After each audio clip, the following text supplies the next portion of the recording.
How's it hanging, YouTube? Peter here, your Ginger Geordie Greek? I'm not a Greek. Ginger Geordie Geek.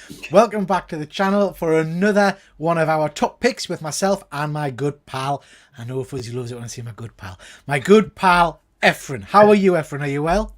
I'm doing well, Peter. It's our last year with just us two of a live show. So I'm really looking forward to this. You know, we've been doing this. This is the one show that's been constant. You know, every month we do this show, no matter what, clockwork, you know. Yeah. And these are our advanced orders for February, right? Yeah, yeah, February. So and we always swap channels. So this month on my channel, January will be back on your channel. So so in this show, for anyone that's not seen it, we'll take a look at the advanced orders for books that are coming out in February 2024. Crikey, Yes, 2024. I know. We also do a quick review of something we've both been reading this week. We'll talk a little bit about one comic that's not necessarily floating with boat that we think, I'm not sure about. And then we'll talk a bit about a comic book that's been released this week or next week that we're interested in having a look at. So we've got loads to get through. Before we get into it, we're just going to quickly jump to the chat, see who we've got. We have got good old StreamYard. Thank you for joining. We've got a festive Fuzzy. I like that. A festive Fuzzy. Join to all. Hope everyone is well. Hope you're well as well, my pal. Ed Vic, nice to see you, Ed. Hope you are well, my friend. And we've got Bat Dan. Always nice to see you, Bat Dan. Fuzzy in Chappies. And we've got GP Venom. Nice to see you, GP. Hope you're doing well, my friend. We've got Sean. Always a pleasure, Sean. And Fuzzy is saying, hopefully you hadn't picked the same books as you did last time again. Mate, there's tons to get through. Tons to get through tonight. So we'll crack straight on, Efine, and start talking comic books that are coming out in February 2024. And there's some sexy ones already there. So yeah, looking forward to getting into these. Yep. And Efine, you're first off with a bit of monkey action. Yeah, I mean, I love this picture. It reminds me of the original Planet of the Apes movie. I think it came out like in 1969. And this Planet of the Apes #2, written by Mark Guggenheim. Just 3 strikes, you're out. The search for Lucius brings ape scientists Cornelius and Zira, along with their human guide Nova, deeper into the forbidden zone, which is forbidden for a reason. What never before seen dangers await them in the ruins of the old Yankee Stadium. I like this, but I think they're going back to the original movie. Yeah. And I don't think anybody's ever done that before, you know, that I know of. You know, there's been all kinds of Planet of the Apes comic books and movies. You know, and there's a new Planet of the Apes movie coming out too next year. But I think they're going old school and they're going back, like, seems to me like untold stories. Yeah. You know? So I wouldn't normally pick up, I mean, right, don't get us wrong, I like Planet of the Apes. I wouldn't normally pick up a Planet of the Apes comic book, but I enjoyed the last miniseries that they did, which was kind of linked to the movies. It was really cool. So I will be picking up the first issue of this one to give it a go and see what it's like. Are you excited for the next movie coming out, Efine? Yes, I am. It's like 300 years in the future. So it's a whole new set of characters. I think it's probably most likely going to be a trilogy. And yeah, I've always dug the Planet of the Apes movies, you know, just apes, you know, rule the world, you know, just to see how humanity reacts to it. You know, good stories. I mean, the trailer looked really cool. So yeah, I'm looking at that. Fuzzy's just saying this is set in the original timeline. Yeah, that very cool. I remember watching. They were kind of late night Friday movies over here in the UK, mate. Which was really, really good. I remember watching them on a Friday night. It was great. Monkey action. Don't Google that. No, definitely not, mate. Last series had some great covers. It did, Fuzzy. Some stunning artwork in it. And the story was pretty good as well, to be honest. I enjoyed it. Okay, pick from me. And this is an easy one because this is a freebie. So you're not having to fork out any cash for this. Now, it's another Marvel event. And I don't know about you, Efine, but I'm sick to the back teeth of event books. I don't feel like we even just have a summer event anymore. It's like there's events constantly going on. But that said, this one appeals a little bit. The basis for this event, from what I understand, is basically the vampires in the Marvel universe basically attack and kick off. And this is kind of the free comic book day lead into that. I loved the cover artwork. I thought that looked really cool. And it says, time once again for a shot of all new Marvel goodness, absolutely free. First, witness the overture to this summer's major crossover event starring the Avengers, X-Blood Hunt. and then get a glimpse of the future of mutant kind as Jubilee learns that you cannot go home again. Hmm. So yeah, quite interested in this, I guess. Fuzzy saying not the E word event. Yeah, awful, mate. Alex, nice of you to join. Hope you're well. Big fan of your stuff, gents. Been watching from the sidelines for a while now. Lifelong comic fan. Keep up the great work. Thank you, Alex. Really do appreciate that. Really do appreciate that. Bat Dan, there's never not an event going off. Yeah, that's how I feel, Bat Dan. It used to be you'd have one big kind of crossover event a year almost. Now it's just event after event after event. That said, artwork looks cool and it's got vampires. I love vampires, so keen to see what that's all about. Yeah, I used to love crossover events growing up by Marvel. Yeah. I mean, during the summertime, there's so much anticipation. What were they going to cook up next? Yeah. Hopefully, it's a good storyline. You know, it has to do with vampires. I'm there. Yeah. I'll give it a go. I'll certainly give it a go at least. Giant size Fantastic Four. This is your pick, Efren. So I picked this when I seen the cover. It just reminded me of Fantastic Four days gone by, so to speak. Like when in their heyday in the 1970s. I love this splash cover. It's just them. You know, it just brought me back to memories of when I used to read comic books, you know, from the 1970s especially. You know, and I just dug this cover, and so I chose it. Fingers crossed. It's a giant size, and plus giant size X-Men, giant size Fantastic Four. I used to love those books. So hopefully it'll be a good read. It's written by Fabian Nicieza, if I'm pronouncing his name right. Yeah. It says Imperious Rex. Namor is in prison, serving out his sentence as the disgraced king of Atlantis. So when a new yet ancient threat arises from the sea, who better to leap into the fray than Marvel's first family, the Fantastic Four? This just brings back nostalgia for me for some reason, this title and this book. So hopefully it's going to be a good read. You know what? I mean, I love the Fantastic Four as a concept. I love the family dynamic. I remember really enjoying it when I was younger. But I've kind of struggled to get a passion for it for a good while. I think, was it Hickman or Fraction did a run where you had the Council of Reeds? That was quite interesting. I enjoyed that. I've tried the recent run with the covers by Alex Ross, and some of them are pretty good, but it doesn't excite us like I want it to. I'm kind of passionately wanting an enjoyable Fantastic Four tale that grabs us again, you know? Yeah, and as on a side note, I think the Thing is the hardest character to draw because he's got all these little rocks, and you got to take time drawing each little rock on him. I always thought he was the hardest character to draw. You know, so it's time consuming. That's what I would think, you know. So. Yeah. I'll probably pick this up and give it a go, see what it's like. GP's just in here, events just aren't the same anymore. I agree, mate. Bat Dan, has that actually been a good one since Age of Apocalypse? I loved Age of Apocalypse. Yeah. I'm trying to think, Bat Dan, I don't think there has, to be honest. Let me know in the comments of any decent multi-crossovers that have been decent over the last few years. The only one it wasn't a crossover, it was a miniseries. That Dark Days was pretty good.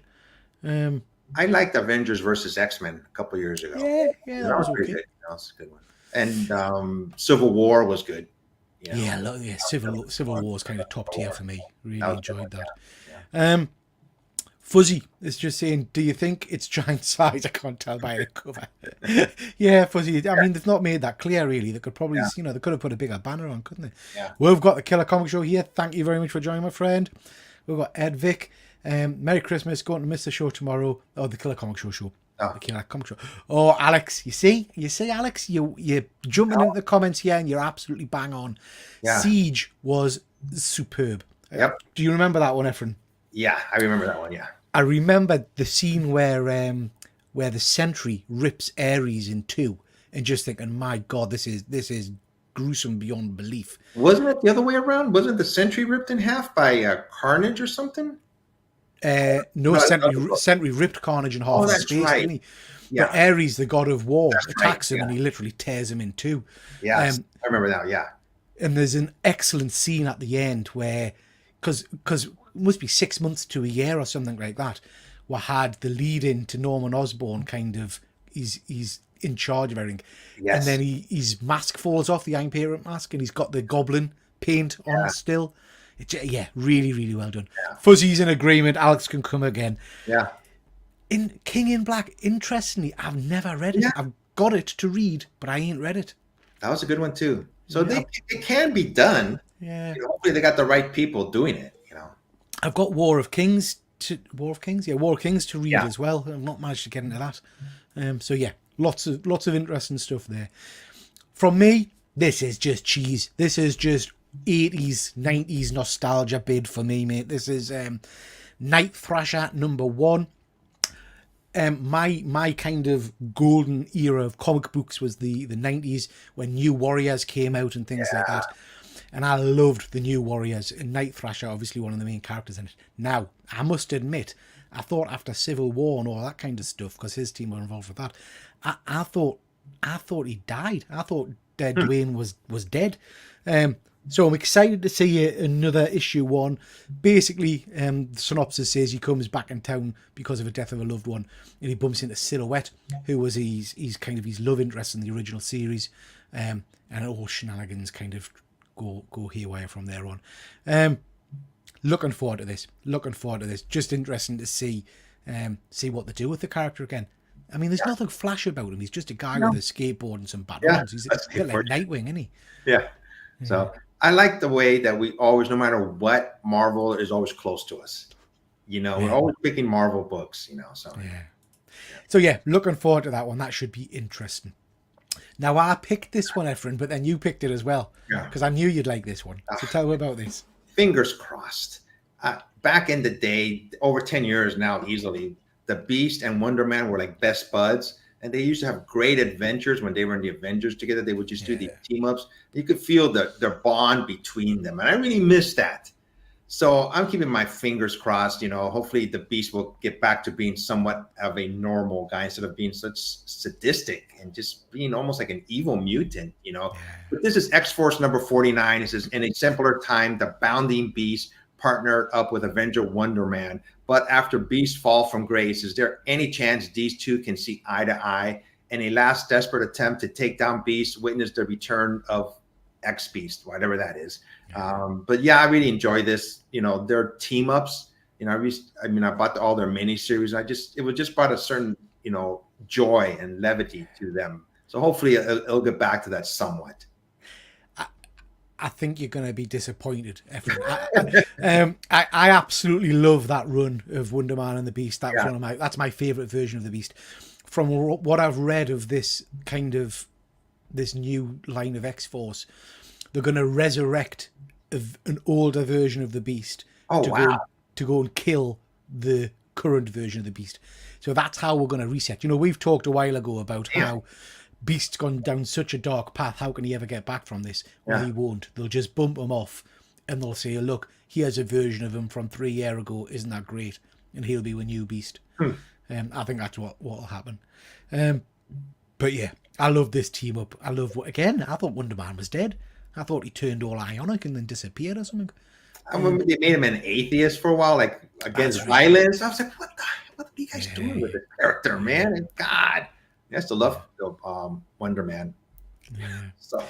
I'll give that one a go. I look forward to it. And Marvel will be wanting to try and bring Wonder Man back in line with the new TV show, won't they? So they'll probably be hoping that this is a bit of a push for him. Yeah. Spider-Punk. This is a cover buy for me. Spotted this one. This is Spider-Punk #1. Just love that artwork of the Spider-Punk. Probably is the biggest hit for me from the recent Spider-Verse movie. Just looks cool. And this is Anarchy in the Spider-Verse. Spider-Punk gets his own series. Hobie Brown, the anachric, I can't say it, Spider-Punk, set on Earth 138 with his axe in hand. Yeah, it's Spider-Punk, so I'll give it a go, see what it's like. I just love that artwork. I think it's a really interesting image of him on the front there.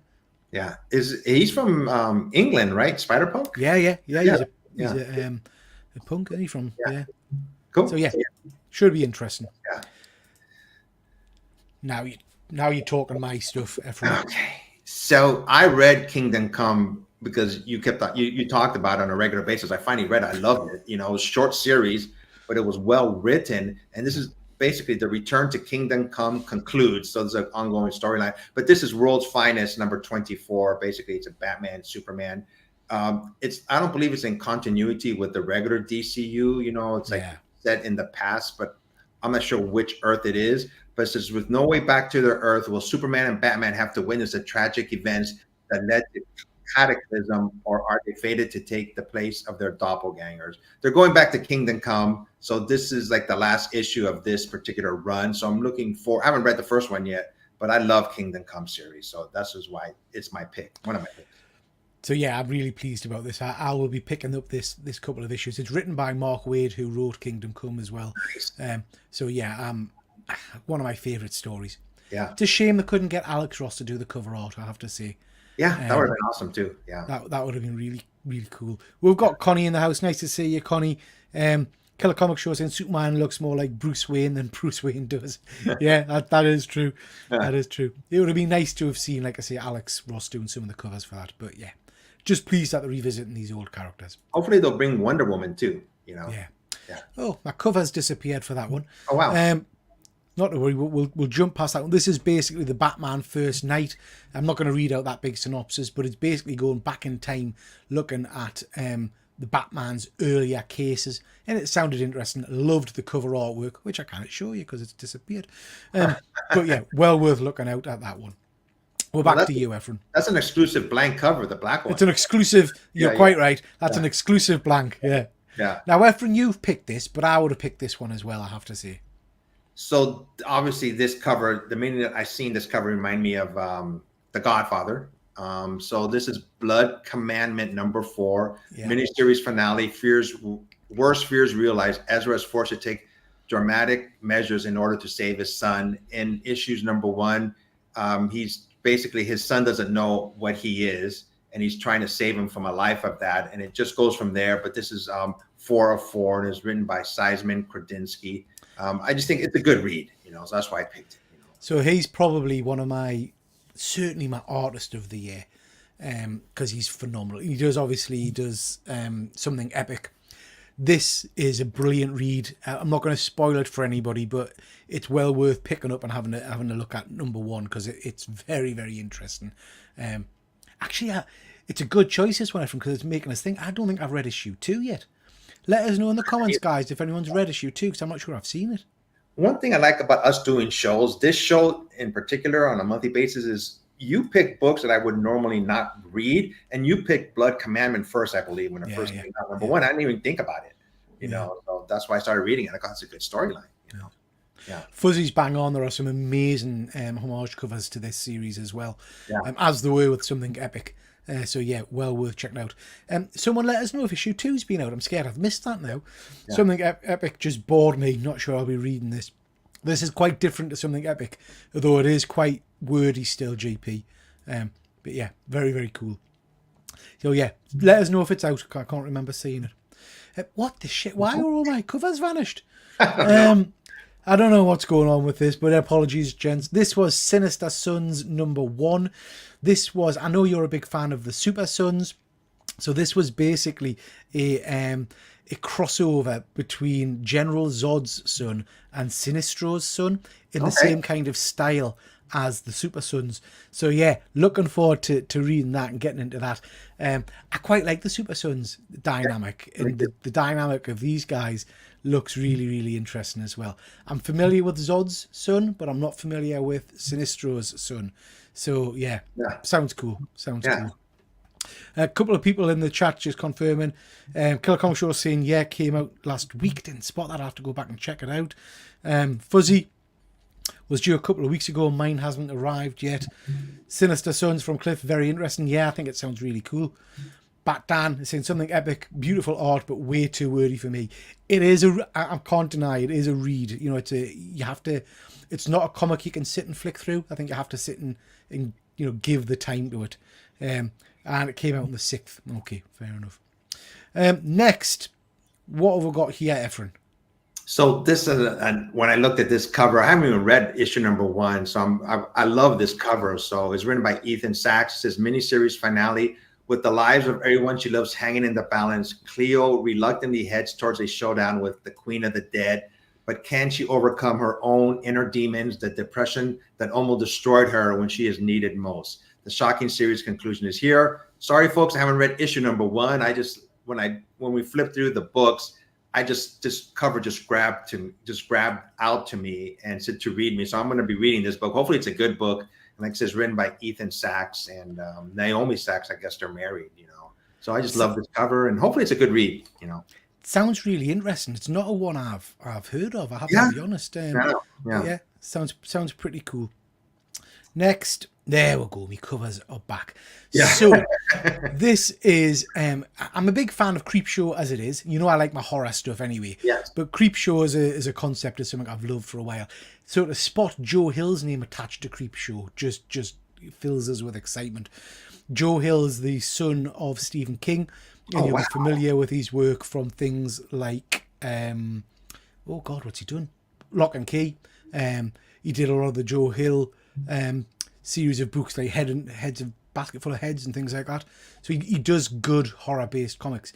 He's also a novelist, and I've read a lot of his short stories and things.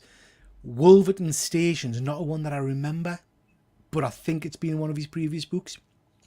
So basically, this says Master of Horror Joe Hill, Lock and Key, Nosferatu joins Creepshow. Gather around, kiddies, for a special presentation. In this feature-length issue, Creepshow alumni Joe Hill is joined by Jason, can't pronounce that surname, I apologise, from the Silver Coin to tell the terrifying tale of a businessman whose commute is about to get a lot hairier when his train makes an unexpected stop at Wolverton Station. So, yeah. Keen on this. Werewolves, Creepshow, Joe Hill. Can't go wrong with that. Looking forward to reading that one. Now, Efren, you're not a big horror fan. Do you read horror comics much? I read them I like reading them. I think I've told you in the past, for some reason, they don't scare me as much as movies and TV shows. So I do read them. But this cover has like a 1950s vibe to it also. Yeah. Like those horror movies, those horror comic books from days gone by. I didn't know Joe Hill, who he was, and he's Stephen King's son. I can see why he changed his last name. He didn't want to probably follow in his dad's footsteps and just. So when he started writing, because he started a collection of kind of short stories and things, he was adamant he wanted to do it on his own grounds, not as Stephen King's son, and it's just stuck. Some of his books are superb. Heart-Shaped Box is phenomenal. He does a lot of good work. Well worth checking out if you like horrors and creepy stories and things. You're up next again, Efren. One Hand. This is One Hand. Is written by Ram V. This is miniseries premiere. It says neo-novena detective Ari Nasser is about to retire from an enviable record until a brutal murder occurs, bearing all the hallmarks of one-hand killer, which would be impossible since Ari already put him away not once but twice in the years before. What follows is a deadly cat and mouse game as Ari pursues his quarry down the rain-soaked streets of neo-novena. So I just like these kind of stories. Like I said, we're so much more into indie books. I'm not sure how scary it's going to be or what's going to be going on, but this is almost like I like books that makes you want to think sometimes, and that's why I chose it. And this is coming out by Image. Ram V is one of those writers who's always intriguing. His books always kind of, I don't know, I've got an interesting note to them. Sometimes he's a bit too clever for me, I have to say. So some of his recent work I'm not particularly getting on board with. But I'll check this out. I will check this out. Yeah. He's always a pleasant chap to talk to at Thought Bubble. So yeah, I will give this one a go, I think. Give it a try. Yeah. Alex is saying, speaking of horror, has anyone read Witches? Yeah, I have, mate. I've read the first series. I think there was a special, which I don't know if I've read yet.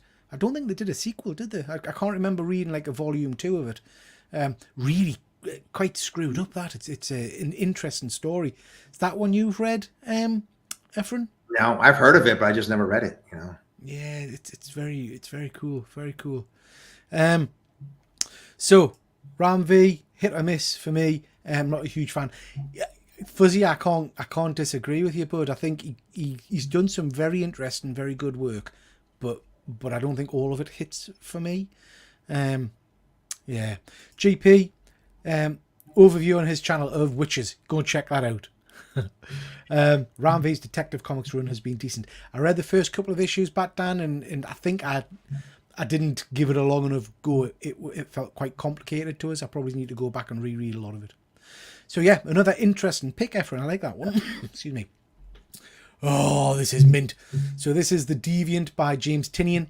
This is issue 4. I have to mention this one. I'm reading issue 1 and 2, and it's grabbing us. So this is basically about a killer Santa Claus. So a guy is talking to a convicted serial killer in prison.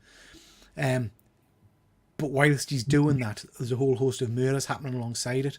And certainly issue 1 left you with the question of, is this really the serial killer that's in jail? Is it a copycat killer, or did they arrest the wrong person? And it's just really intriguing. And you kind of go wrong with, a Santa Claus going around murdering people. So yeah, enjoying this one. This is very, very cool. Ed Vick got his issues of Rare Flavors, but haven't read any of them yet. Ed, I've seen that one advertised and I've seen the cover, but I haven't got a bloody clue what it's actually about. It just looks odd. So no, I've not picked that one up. Let us know what you think of it, if it's any good. Alex, it's an excellent story, Witches, highly recommended. And I have only read the original miniseries as well. I believe the sequel's in the work. Yeah, I think after the original, they did a kind of a one-off issue or something. But I can't remember if I've read that one or not. But yeah, I loved it. It's dark and creepy. And Efren, you would love it. It's about trees that open up and well, yeah. It's just, I'm not going to spoil it for you. It's worth a read. And Jock's artwork is superb in it. Fuzzy is saying winner. I know he's a big fan of these books as well. Ed, looking forward to issue 2 of this arriving at my house. Yeah, I can't wait. Sean loved nice to see you, Sean. Loved Deviant. Waiting on issue 2 here as well. Yeah, I haven't read number 2 yet. That's it, JP. Bad Eggs. That's the one-off to Witches. I think I have read it actually. Yeah, I remember the title. Very cool. Very cool. Efren, another interesting one from you. Yeah, I'm always looking for these books, that are out of the norm, so to speak, from regular superhero books. This is called Six Fingers, written by Dan Waters. It's a miniseries premiere. It says Neo-November archaeology student Jonas Vale has been so very in control of his life, but when he commits a brutal murder using the MO of a historic and notorious serial killer, everything begins to spiral out of control, primarily as Jonas doesn't remember doing it. Mm-hmm. What follows is a deadly cat and mouse game as Joan, can't pronounce his name, seeks refuge in the rain-soaked streets of Neo-Novena. I think this is like it says, a cat and mouse game. It's a mysterious game. These books kind of remind me of Alfred Hitchcock's movies. You don't know what exactly is going on, till the very end. So, and I love the cover. So yeah, hopefully, this is just like a normal guy that kills somebody. He's not a serial killer, but he does kill somebody and, loses control of his life. So hopefully it will be a good read. Yeah. I've getting more into kind of crime comics. Crime comics weren't particularly my thing for a long time, but I've getting into them more over the recent few years. So I'll probably pick this one up. I'm trying to rack my brains to think of the series I've been reading by Sean Phillips is on the art. It's not Criminal. It's the Kill or Be Killed. That's a really cool series where the guy, I'm not going to spoil the end. I don't even understand the end, to be honest. But basically the guy thinks that he's got a demon telling him that he's got to murder someone every month, and if he doesn't do that, the world will end, kind of thing and stuff. Gotcha. So it's this kind of conflict and moral thing about he's killing criminals and things, but he's still a murderer. So yeah, it's a really interesting series, well worth reading, and it concludes as well. It's 4 volumes, and you get an ending. Oh, I had to pick this, Efren. I had to pick this. This is Transformers number 5. Look at that cover, man. Prime reaching down and looking at Megatron's cannon there. Starscream revives one of the most powerful Decepticons to eliminate the Autobots once and for all. This series has just been blown me away. It's by Daniel Warren Johnson. I'm loving everything about it. It's just engaging. Only criticism is that particularly the last issue or 2 are quick reads because it's quite action orientated, which is great, but you can kind of skip through it quite quickly because there's not a lot of story written word there. But still, I'm loving everything about it. Daniel Warren Johnson's only doing the first 6 issues, so the next issue will be his departure in terms of art. He's writing the rest of them. Oh, cool. But I can't wait to get the first 6 issues of this in some kind of hardcover overprint, oversized format, because I think his artwork's amazing. You reading this, Efren? I don't think I am. I think I would have remembered issue 1, but I am going to read it. You know, you guys, you talk about it so much. It's such a, you know, I've never been a big Transformers fan for some reason or not, but if it's a good storyline, I'll read it. You know, I'm going to put it on my list. Give the first couple of issues a go and just see what you think. See what you think. I'd be interested to know your take on it. We're back to you.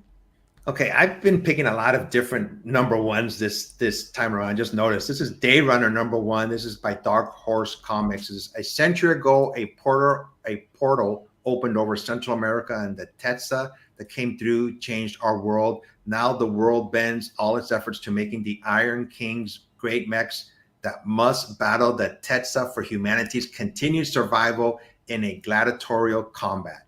So I just went, oh my God, what is this book all about? You know, so I just the title, the brief synopsis that I gave just grabbed my interest, and this is the first issue, and hopefully it's by Ram V again. I just noticed that, you know, so you know, hopefully it'll be a good read. That's 2 Ram V's book I picked this month. I didn't even know that. That really interests us, Efren, because this sounds right up my street. It sounds a bit Pacific Rim, you know, giant robots fighting beasts and stuff like that.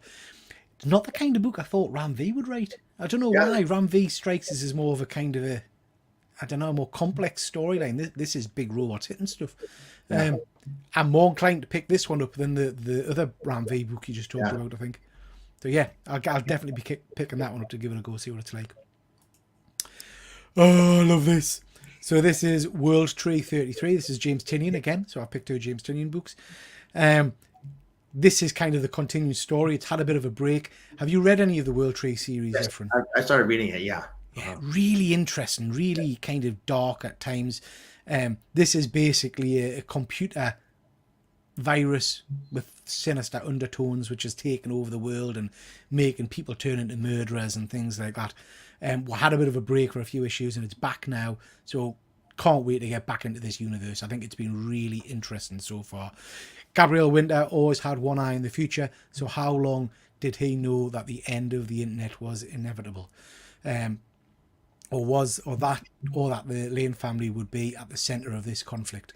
Elsewhere, I can't read today. Elsewhere, FBI agent Sabine Silk's search for the PH345 nears its end, but what she stumbles across is worse than she ever imagined.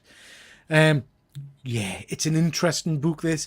Charlie saying this has grown on me, really enjoying it. It's an interesting storyline. I think it might be one that's better read as a volume, one sitting kind of thing.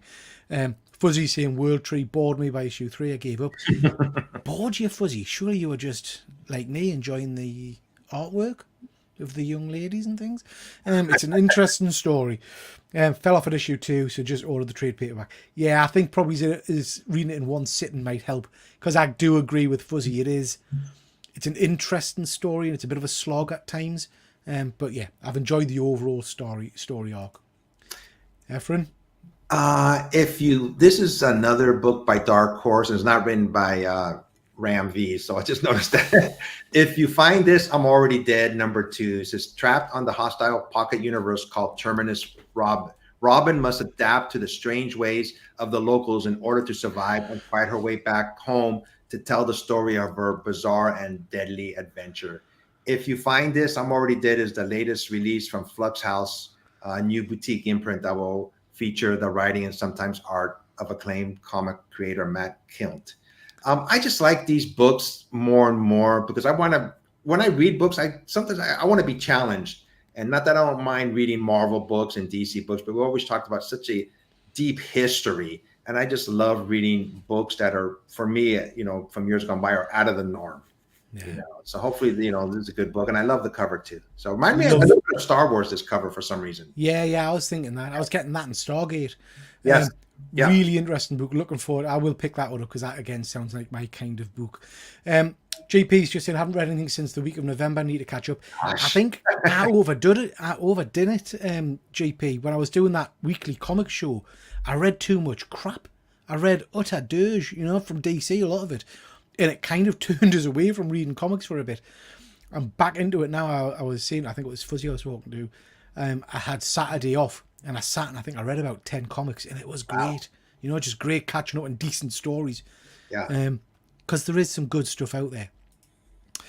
Speaking of good stuff, I've been singing this book's praise a lot recently. If you like creepy horror serial killers, Dexter the TV show, you've got to go and pick this book up. Issue 1's pricey now, but I noticed in Forbidden Planet the other day they've got the second print out, so please go check that out. This is just absolutely blown me away. The art style is absolutely phenomenal. It's beautifully drawn. It looks like Sylvanian families, that kind of animals in shirts and ties and toys and stuff. But it's got a real sinister undertone, and there's basically two serial killers in this little quaint animal village. Can't recommend this one enough. So this is issue 4. So now the stage is set, and Sam has ID'd her foe. Sam's were serial killer Bear, which was a good serial killer, I think. And now she's hunting another serial killer. But this town's not big enough for the both of them, so one of them must go. But first, there's a meeting where they'll come face to face. If they can't work it out, there'll be a gruesome race. But it's not quite that simple, and for once, Sam is scared. I'm gushing about it. Absolutely gushing about it. Loved it. Ed Vick is obviously a fan as well. Killer Comic Show Charlie, incredible. GP, loved the first issue. Second issue's even better, GP. Second issue blew me away in terms of a slasher kind of, a couple of pages of a slasher scene. Well worth reading. Fuzzy, I just spotted it when I was in FP the other day, mate. So yeah, if you're struggling to get a copy, let us know, and next time you're in the shop I'll try and grab one for you. Bat Dan, not sure my stomach can take any more Beneath the Trees. Yeah, it's a bit rough. It's a little bit rough. Ed, yeah, I think it's 6 issues, bud. I think it's 6 issues. Again, this is a one that I will definitely be getting in trade paperback, a nice hardback copy of it. For me, it's this year's Stray Dogs. It's that kind of emotional impact. Yeah, it's really cool. What the hell's this? What's this, Efren? Toxic Commando. John Carpenter's Toxic Commando, Rise of Sludge God #1. I thought this was such an interesting cover and title. So I got to pick this, So it's written by Michael Morrissey. It says a normal day for Obsidian CEO Leon Dorsey becomes horrific when his search for clean energy accidentally awakens an ancient sludgy evil. Humanity's last hope against a toxic future rests with a group of private commandos. So this to me is like a cheesy book, but I picked it, so I'm standing by it. I'm going to read the first issue. And Toxic Commando, this almost seems like a 1970s movie, but ancient sludgy evil. I love it. Yeah. I love it already. Yeah, yeah. Sounds really interesting. What happened to again? Let us know in the chat if you know what happened to the Toxic Crusader movie with Peter Dinklage, because that was meant to be out, and I don't think I've seen it anyway. Certainly not been at the cinema. No. Let us know in the chat if anybody's seen that the new Toxic Crusader. Sludgy evil is a no for me. Yeah, it's a selling point. I like it. Next book, again, something I've been banging out about recently because I've just caught up with this. This is Kilmore. This is just mental as well. It's brilliant. This is a series in which you've got basically a failing American city where the vast majority of the population have left. The police force are kind of decimated. And then all of a sudden you just get this influx of serial killers appearing in the city. The first couple of issues have kind of highlighted 7 or 8 different serial killers who are all doing crazy stuff. Little old lady in issue 1 who's just driving around knocking people over is amazing. The last issue I read, it was starting to kind of hint at the fact that somebody's actually invited all of these serial killers to the city for some reason. And then you've got the police force investigating, trying to work out what on earth is going on. I'm loving it. Really well worth reading. This would make a great TV series, a great cop-based TV series. So it says Parker's detective skills score her some points with Ira as they discover that they've maybe way underestimated the number of killers running loose in their fair city. Absolutely. This is a double-sized midpoint issue. and it's the most terrifying one yet. So yeah, really again recommend you pick that one up. It is brilliant. Efren, bit of Star Trek. Oh, when I don't read Star Trek at all, guys. But to be honest with you, once I seen this cover, this is such a iconic in the movies, in the comic books of the Golden Gate Bridge and Star Trek lore. So I just love this cover, and I'm from San Francisco. It's like, oh God, if this would only happen in real life, you know. So, but this is Star Trek Picard's Academy #6, and this is just total, you know. I just like I said, I just love this cover. So I'm gonna buy it just for the cover alone because I just like this cover. And I haven't read Picard at all, so hopefully it's a good series. But I'm gonna read it and see it's do or die for Picard and cadets in the finale of Picard's Academy. Romulans storm the ship while Starfleet remains out of reach and potentially unaware of a threat headed their way. I think this is just a limited series. Obviously, you know, this is issue #6. This is maybe the last one, but I just love this cover, guys. That's why I picked it. You know. Yeah, I mean, I'm a big Star Trek fan, but I have to say I don't read any Star Trek comics. Yeah. Same as Star Wars, to be honest. I struggle with the Star Wars comics, but like you say, love this cover. Looks very cool. Yep. Oh, look at it! I know you picked this, but I had to pick it as well. No, I picked it for you. So this is Dynamite Entertainment's issue #1 of Thundercats.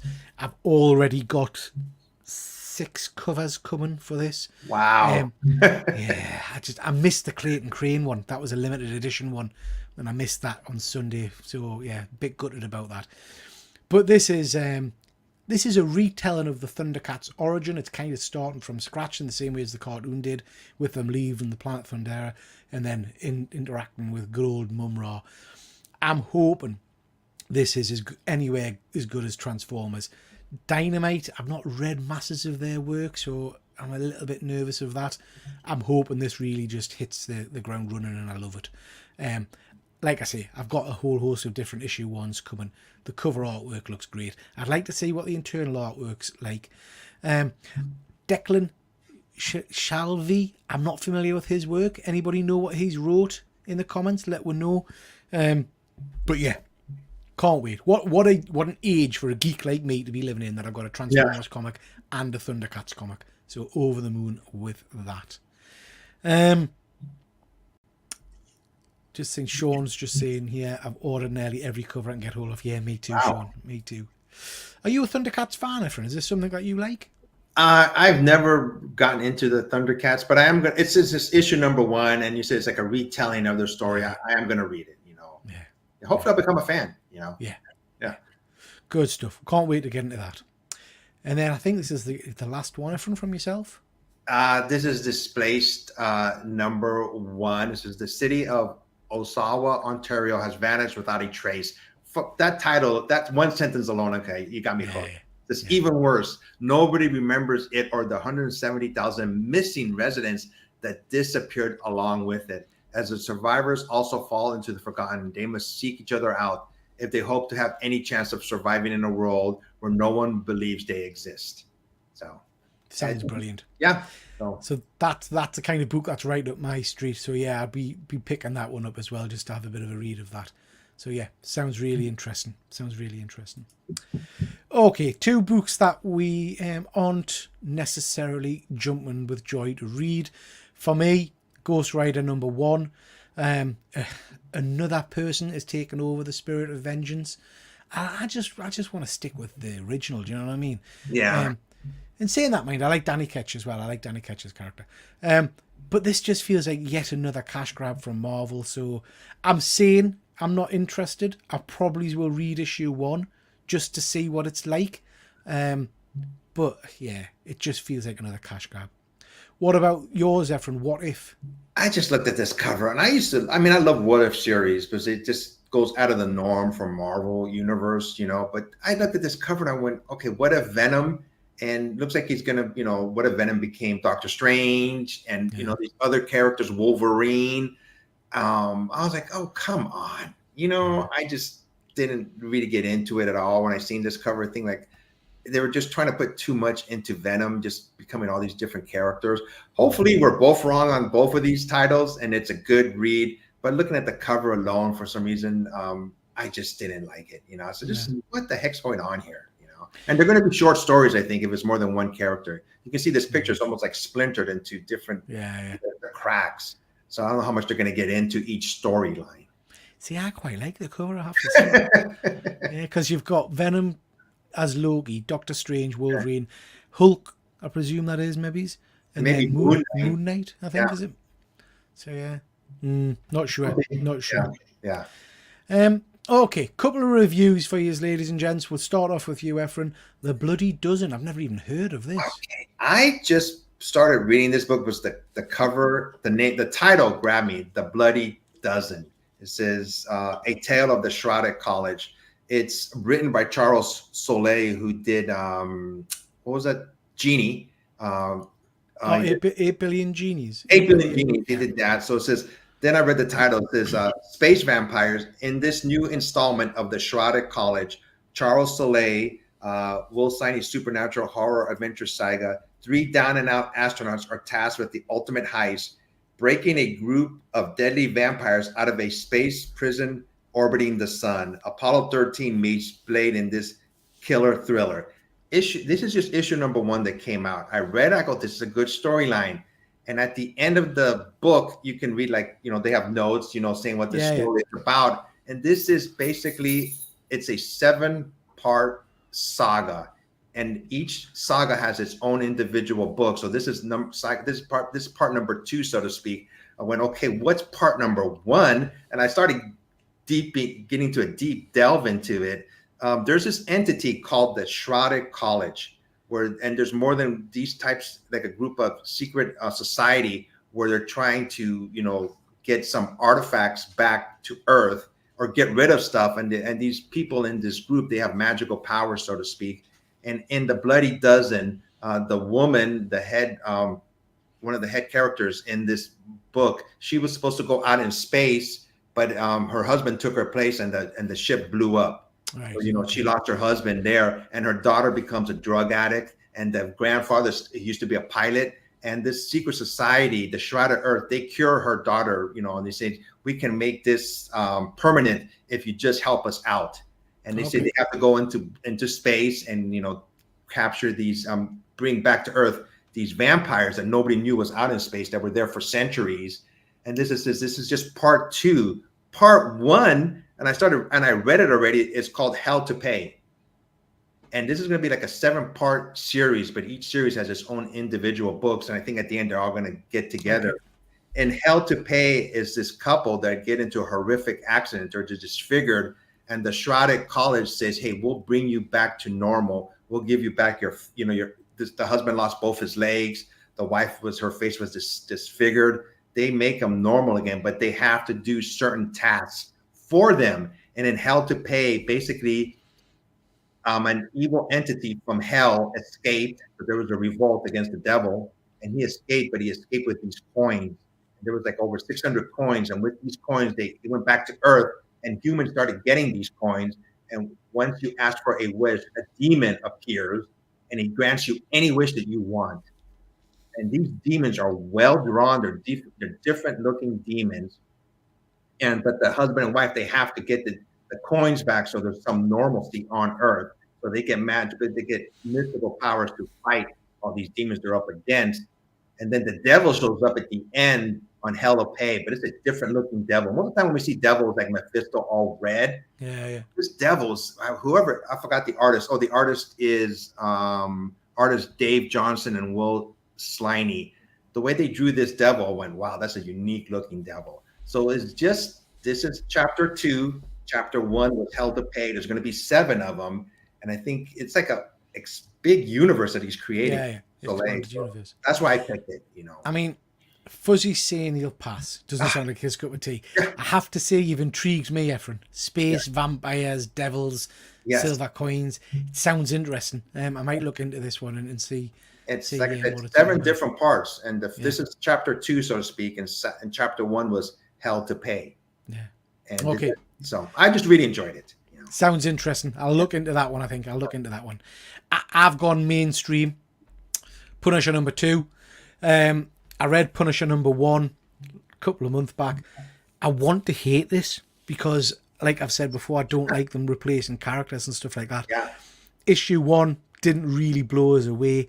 Have to say issue 2 was pretty good. It's very by the numbers. It's very standard Marvel kind of stuff. But it was an easy, enjoyable read. So this is basically the story of the new version of the Punisher, who's basically the old Punisher. He's basically a S.H.I.E.L.D. kind of wet works operative, does all the S.H.I.E.L.D.'s dirty work for them.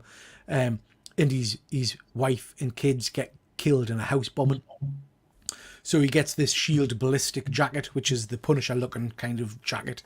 And he's basically trying to work out what's going on, why they've targeted him, and he thinks killed his family because of him.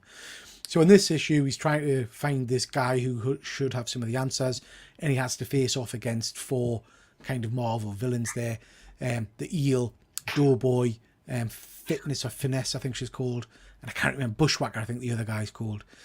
And it's like I say, it's a by the numbers story of him taking each of these bad guys out to get to the main bad guy at the end, and get the information he needs. But it was enjoyable. It was an easy read. I didn't have to think too much about it. The artwork was pretty good.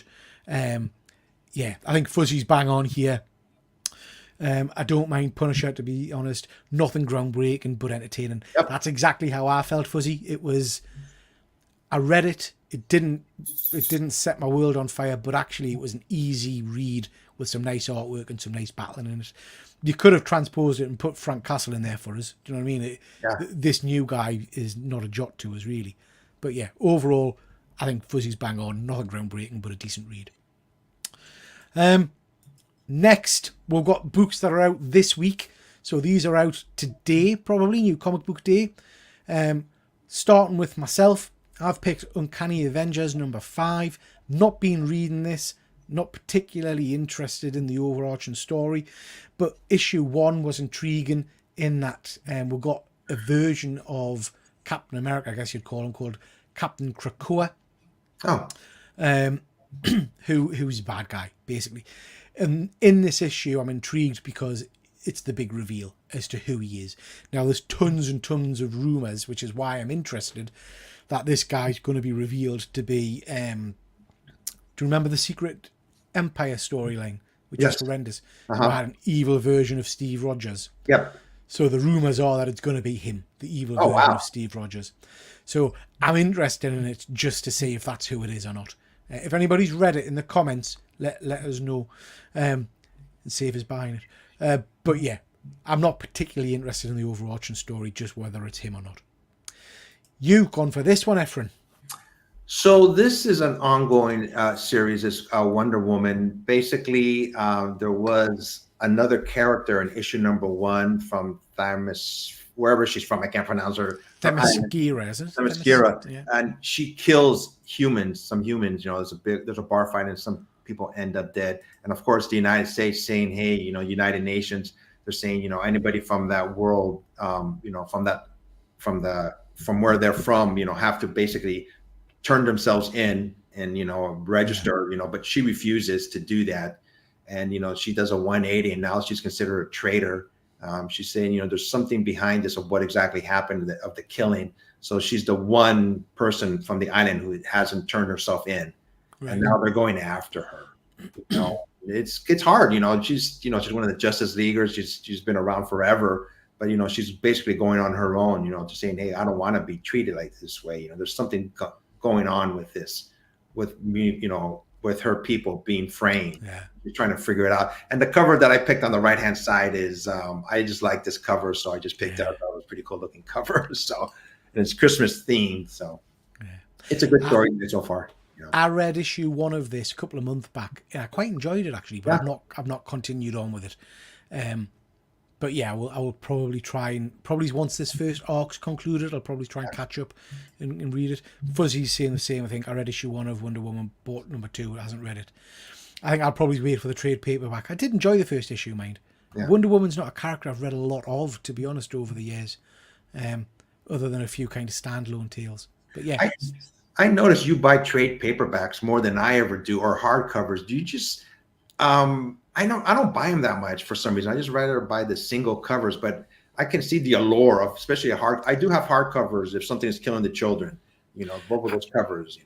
I like the feeling of a hardcover, and I like the fact that sometimes the ones I get, like the absolute editions, it's bigger format, so it's easier to read and the artwork stands out more. But the truth is, Efren, I've got a short attention span, so sometimes reading a monthly book and having to wait a month between issues kind of kills the story for me a little bit. So I tend to pick them up as trade paperback purely because I get to read the full story in one sitting, because I'm too impatient to wait month to month to month. Gotcha. So that tends to be why I go for that. Okay, that's whack. We've done around about an hour, which is superb. Just a quick reminder, guys, that anything on my channel, any funds raised, will be going to mental health charities. We've got a whole host of stuff coming up soon. So over on my channel, put a video out today. Can't remember what it is. No, yesterday. Put a video out yesterday, I think, about toy fair hunting. So go check that one out. I've got 2 videos a week coming out at the moment. We've got a live show on Saturday, Christmas Hangout. So please do check that one out. And then that'll be whack for a couple of weeks over the Christmas period.